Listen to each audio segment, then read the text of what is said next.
Let's make something clear. The reason California is requesting $33 billion of after-action support is because of the utter incompetence and failure of Los Angeles and California elected officials. Let's be clear about that. This is $33 billion that should not be needed. Into a disaster zone, scorching neighborhoods, forcing mass evacuations, and leaving thousands searching for answers. Today, those questions have reached the highest levels of government. On Capitol Hill, the U.S. Senate Homeland Security Committee is holding a critical hearing, pressing federal, state, and emergency management officials over how this fire was handled, and whether critical failures made the disaster worse.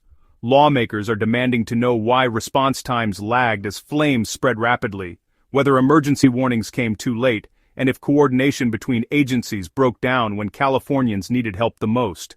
Officials argue extreme weather and unpredictable fire behavior complicated the response, but senators say those explanations may not justify the scale of destruction.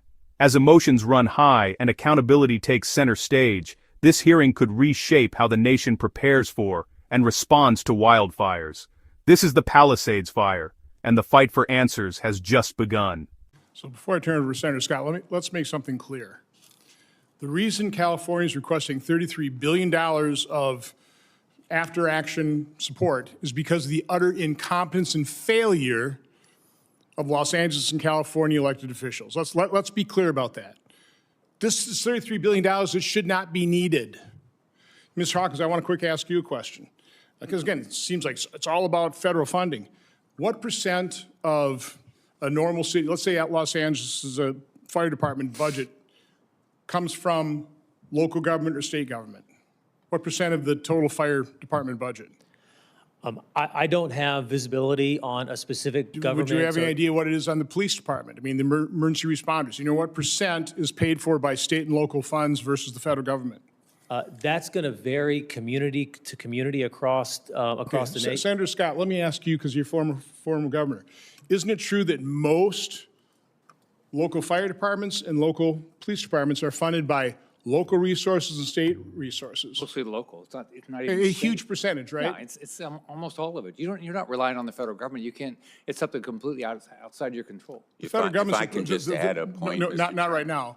The 39. We're almost $39 trillion in debt. Right. The federal government is bankrupt. Most of these funds are provided by local and state, as is the hierarchy of emergency management. It starts with local and state. FEMA does finance after these disasters occur. Some of them are unpreventable. Some, like the Palisades fire, is entirely preventable. So now the American taxpayer is going to be, I'm supposed to join in a request for $33 billion because California leadership utterly failed, and they were running budget surpluses to huge budget deficits. I'm sorry, we have to start questioning this when we're $39 trillion in debt.